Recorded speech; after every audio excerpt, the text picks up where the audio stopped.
Ça fait partie de ma culture. Je suis né en 69, j'avais 15 ans, et on a vu débarquer et le graffiti. 2-3 ans avant, on a vu arriver la musique et la danse hip-hop. Donc j'étais vraiment aux premières loges pour recevoir cette culture-là. En plus d'autres prédispositions, parce que je faisais déjà beaucoup de skate à l'époque. Du coup, je me suis retrouvé là-dedans. Et même si moi je pratiquais pas, j'étais dans le premier crew de graffiti, je pense, de Grenoble, qui s'appelait TSJ. Je n'avais aucun rôle, je faisais partie de l'équipe. Moi je faisais plutôt les photos, et puis on allait faire du skate, et puis des batailles entre voitures avec les restes. Mais la première vraie source d'inspiration, ça a été le bouquin Subway Art. C'est en 1984. Je me souviens que ma mère a fait pas mal de photocopies couleur à la fac. Mais la première vraie source d'inspiration, c'était les bouquins et les premières VHS, quoi. Il y avait une scène punk qui faisait du pochoir à Grenoble. Il y avait 2-3 artistes comme Dragon the Bat qui étaient et qui avaient déjà la maîtrise de la bombe, du dessin, et qui faisaient des trucs incroyables.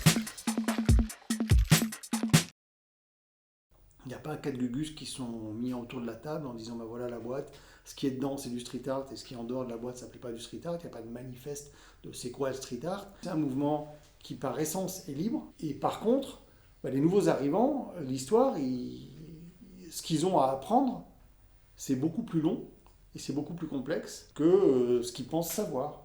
Mais cette discipline aujourd'hui, elle a plus de 50 ans d'histoire. Bien évidemment qu'elle a évolué. Bien évidemment qu'elle a gagné en maturité.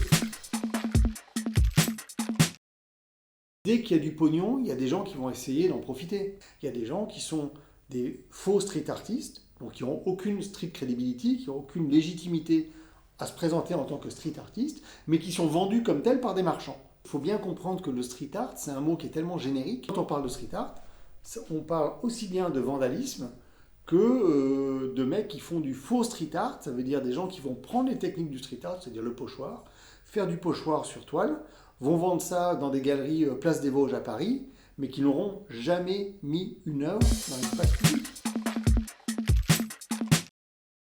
C'est le street art sous toutes ses formes et dans toute sa diversité. L'affirmation du festival, c'est de proposer la palette la plus large possible de ce qu'est le street art aujourd'hui. Le fait d'affirmer qu'on adresse et qu'on représente quelque part toutes les disciplines, ça veut dire s'adresser au panel le plus large possible en termes de public.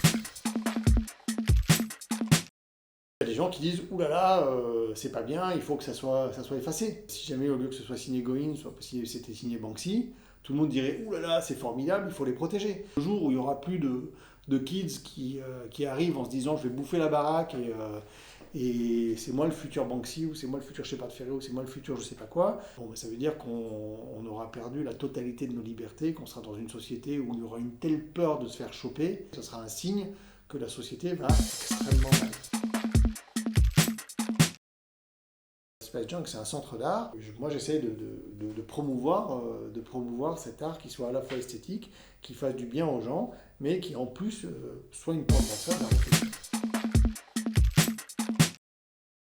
Et si j'ai une fierté à avoir au nom de Space Junk, parce que c'est un immense travail d'équipe, arriver à faire tout ça, mettre tout ça en place, c'est d'avoir réussi à constituer ce patrimoine. Il y a 270 fraises dans l'espace public. À la fin de la prochaine édition, il y en aura plus de 300. On est parti d'une page blanche en 2015. Là, je pense qu'on peut être fiers de nous. Quelque part, on participe vraiment à changer la perception de la ville de Grenoble. C'est le